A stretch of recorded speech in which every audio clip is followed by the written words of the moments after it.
21 octobre 2020, c'est parti. Comme vous le voyez, les tomates, c'est fini. C'est fini, c'est fini, c'est fini. Les plantes de tomates sont en train de rendre l'âme, tranquillement mais sûrement. Quoique les feuilles sont encore un petit peu vigoureuses, mais concrètement, hein, la fraîcheur qui s'installe n'est pas en leur faveur, pardon, et du coup, c'est en train de, voilà, de tranquillement, voilà, tranquillement mourir, si je puis dire. L'automne et l'hiver auront raison d'elle. Et voilà, mais en tout cas, les plantes de tomates, ce fut facile à faire pousser.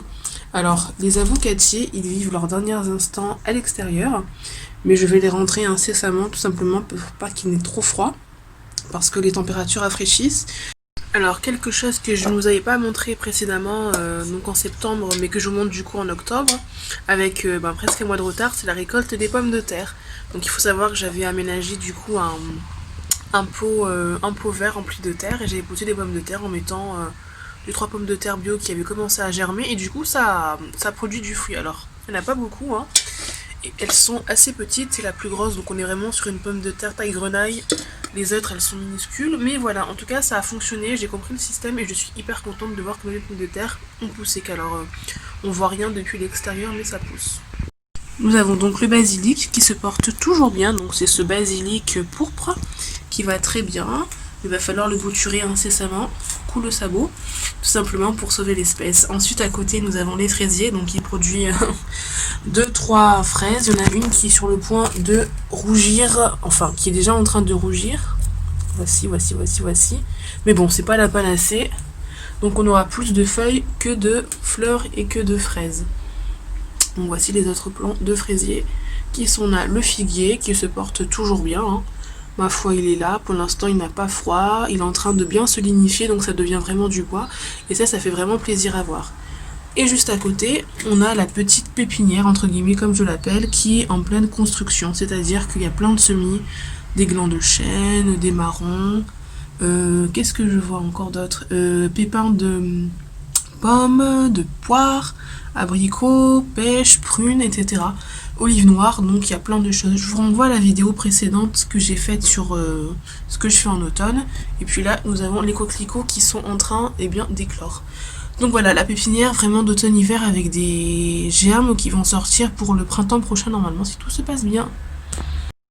Ah oui, et cet ancien pot de plantes de tomates a été reconverti en un pot de mâche et de Clayton de Cuba, puisque les petites pousses que vous voyez en train de sortir de terre sont des germes, enfin plutôt des semis de graines de mâche et de Clayton de Cuba. Donc on va pouvoir manger tranquillement quelques feuilles comme ça, prélever un peu de salade pour l'hiver. Il faut savoir que ça se prête vraiment bien pour les températures fraîches. Voilà, et là le persil, toujours le persil, et vive le persil, avec un peu de citron. Donc voilà, les noyers qui ont été rempotés, les plantes grasses, et puis ensuite tranquillement, eh bien nous avons les futurs citronniers. Alors je trouve qu'ils ne poussent plus, mais ils sont toujours en bonne santé, ça veut dire qu'ils sont encore bien vivants. Quelques plantes grasses qui ont subi peut-être des coups de frais, je ne sais pas, mais qui font un peu la tête. Quant à la liane de kiwi, eh bien à la base toutes les feuilles sont en train de tomber.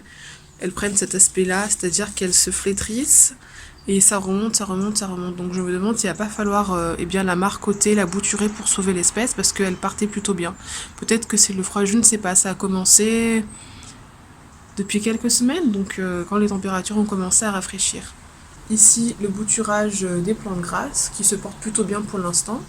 Il faut savoir que les plantes grasses, c'est bien de les laisser à l'extérieur, hein, plutôt qu'à l'intérieur, et pour l'instant, tant qu'ils ne gèlent pas, donc il fait pas trop froid, je vais les laisser à l'extérieur. Et puis de l'autre côté, c'est la même chose. Donc on a des bébés plantes ici encore. Donc là toujours l'artémisia, artémisia aussi il me semble. Là c'est de la misère. Là ce sont des plantes grasses encore. Au fond ashwagandha. On a du persil, c'est super le persil. Et toujours ma collection de bébés plantes grasses. Donc chacune a son propre pot. Voilà. À l'extérieur, on a toujours les jardinières. Alors, mention spéciale pour la voiture qui est en train de se garer, et mention spéciale pour Didi. Je ne sais pas qui est Didi, mais en tout cas, il y a toujours ce tag, ça me fait rire. Enfin bref, la jardinière. Donc les plantes sont toujours là. Elles sont en train, on va dire, de rendre l'âme, pardon, tranquillement mais sûrement, mais en tout cas elles sont toujours là. Donc voilà, les œillets commencent un petit peu à flétrir, à faner, vu que c'est plus la saison, hein. Il fait quand même bien frais, les œillets et la bourrache sont plutôt des fleurs de belle saison, hein, de saison ensoleillée et chaude. Donc là, c'est clairement que le frais et le foie qui va s'installer petit à petit n'est pas en leur faveur. Mais en tout cas, c'est une belle expérience d'avoir ces fleurs. Là, de l'autre côté, enfin de l'autre côté, à quelques centimètres, on a la propagation de succulents par la méthode du fil. On va voir si ça va marcher et si des racines vont apparaître. Voilà, nous voici du côté des plantes d'intérieur que j'ai décidé de rentrer à l'intérieur tout simplement pour leur confort afin qu'elles aient plus chaud et qu'elles aient, voilà, surtout qu'elles aient plus chaud en fait parce que la lumière elle est tout le temps présente à l'extérieur. Et du coup j'ai choisi un point bien illuminé de l'appartement, donc on est plutôt côté nord-est, mais il y a toujours une belle luminosité de ce côté-là. Et donc on a deux orchidées Berryoda, ce sont deux rejets que j'ai récupérés au travail. On a une langue de belle-mère, on a de la misère qui est très très bien, qui est bien calée dans son pot. Et on a trois petits plants de chlorophyton qui j'espère vont vraiment pousser parce que j'ai toujours un problème avec les chlorophytons, c'est que je trouve que c'est assez compliqué à entretenir au final. Et puis on a de la propagation de Peperonia graveolens. Voilà. Et pas bien évidemment eh bien d'arroser, on va dire, les feuilles pour qu'elles puissent recevoir l'eau nécessaire. Pas forcément tout le temps au niveau des racines, mais surtout au niveau des feuilles. Voilà. J'espère que cette vidéo vous a vraiment intéressé. N'hésitez vraiment pas à liker, partager, à commenter. Et on se retrouve très vite pour une prochaine vidéo sur Atelier 316. Pas forcément sur les plantes, mais sur aussi plein de choses qui concernent l'intérieur. Et là, on va parler de meubles, de design, etc. Restez connectés. À très vite. Shalom!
J'espère que cette vidéo vous a vraiment intéressé. N'hésitez vraiment pas à liker, partager, à commenter. Et on se retrouve très vite pour une prochaine vidéo sur Atelier 316. Pas forcément sur les plantes, mais sur aussi plein de choses qui concernent l'intérieur. Et là, on va parler de meubles, de design, etc. Restez connectés. À très vite. Shalom!